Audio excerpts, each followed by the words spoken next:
undercard to where you are now. What changed? First off, I want to thank God. You know, I want to thank my promoter, my management, Al Heyman. I want to thank my home team. I want to thank the beautiful people that came out tonight and also watched on Showtime. But what happened was, on the undercard of Mayweather fight, you know, I wasn't focused. This was my second time fighting on Floyd Mayweather undercard, so it got to my head. Francisco Fonseca. I went home, looked over, and conversated with my team. It was time for me to move out of Baltimore and open up a new camp, and I got focused, and now I'm champion again. So was that a good thing for you to have happen at a young age because you recognize how precious these opportunities are? Now, he's gotten a lot better on the microphone. This was 8 months ago after he had beat Jesus Cuellar. It's official, fully official, now that Gervonta Tank Davis is going to be fighting Abner Mares, defending his WBA Super World title at 130 pounds. Abner Mares is a huge underdog, mostly because of his size, not height, but the fact that he's been as low as what, 115 pounds? 118, I know that for sure. 118, champion, 122.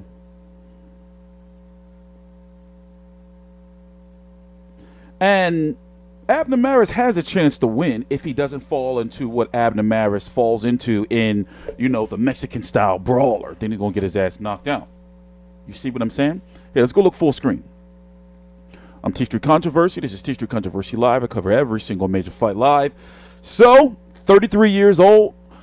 One of the fights that we all wanted to see back then is just way too late for, even though they are kind of under the same somewhat promotional banner a little bit. And Donaire is over in the World Boxing Super Series at 118 pounds. Yes, that tournament is still going on. But Abner Mares now fighting at 130. Gervonta Davis, February the 9th in the StubHub Center. But it's going to be called, by that time they step into the ring, it's going to be called, what is this? The Dignity Health Sports Park, formerly StubHub. No news on the undercard yet. I've heard some rumors of some potential undercard fights, but I can't even think of them off the top of my head right now. Tank Davis, the last time he fought was when he fought Jesus Cuellar back in April. And that was the post-fight interview we were listening to. Before that, he fought Francisco Fonseca, where, you know, it was an early stop. It's very controversial on the undercard of Mayweather versus McGregor. And just as recently, right now, for example, it is 11:39 a.m. Eastern Standard Time, Thursday, December the 20th, 2018. The 15th on the undercard of Canelo versus Fielding just last weekend. Tevin Farmer had beat Francisco Fonseca in a 12-round decision. Now, of course, people are saying, well, look what Tank Davis did to Fonseca, and look what he did to Pedraza, and look what Home Loma did to Pedraza, and Tevin Farmer did to Campbell. Tevin Farmer did to Fonseca. Basically, you know, different styles. They both won their fights. They all won their fights convincingly. But, you know, Tank Davis is the pressure fighter power puncher. It's a big difference if he goes the distance with these guys than if a guy like Loma or a guy like Tevin Farmer would. Big difference. You know? But nonetheless, I like Tank Davis. He's gotten a lot better in regards to promoting himself. For example, he's a fucking social media wizard. He knows how, like, some fighters have it in regards to certain shit. Certain fighters don't. Tank Davis got it in regards to his social media shit. Shout out to my man Boxing. Go give my homie Boxer Antics a follow. He's the one that has all the fire ass memes out there right now of Tank Davis with him motherfucking Cabbage Patch looking ass, Manny Fresh, the Rush Hour shit that 50 Cent been posting for Mayweather Tension. But I haven't decided. I'm back on Instagram, but it's like a dummy account. I haven't decided if I really want to be back on Instagram. So my main Instagram account is still kind of in limbo. All I did was send one appeal email. They told me to send some more shit back to them with me holding a picture of like today's date with my name written on an ID card, some shit. I haven't done it yet. They want me to verify my account. So I haven't been fully booted off of Instagram. I'm just not really feeling it, you know? But anyway, it's been well known that Gervonta Davis has been having some issues with Mayweather Promotions. Heyman just won't seem to pry him away from Mayweather Promotions. And I understand it will look bad, but it's like, it's supposed to be about 2 years or so left on his contract with Mayweather Promotions.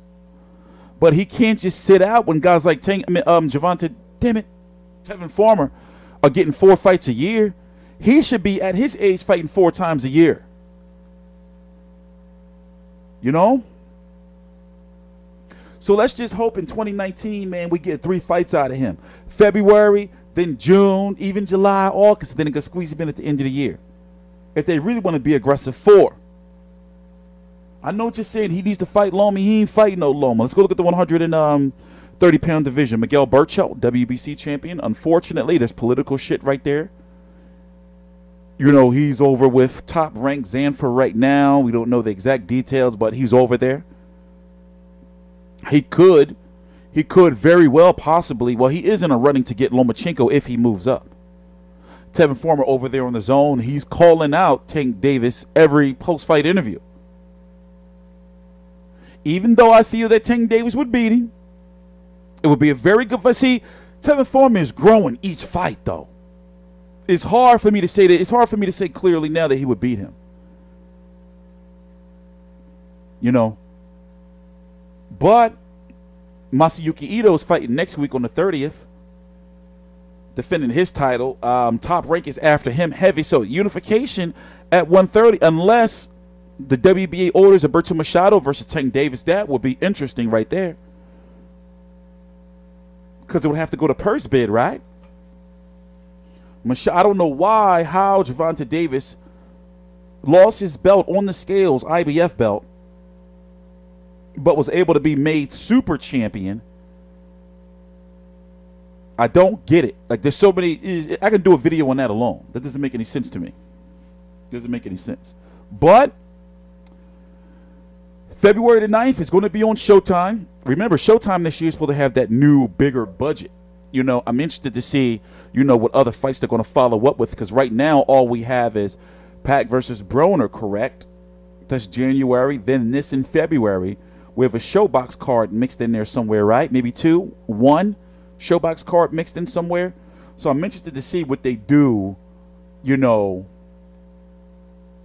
because PBC on Fox too, they got to get there.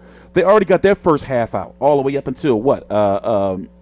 April with Danny Garcia, Granados or something like that? Or do they have a fight in May too? But they got to get their second half out. And, you know, it's going to be interesting to see. I'm TstreeT Controversy. This is TstreeT Controversy Live. Please subscribe.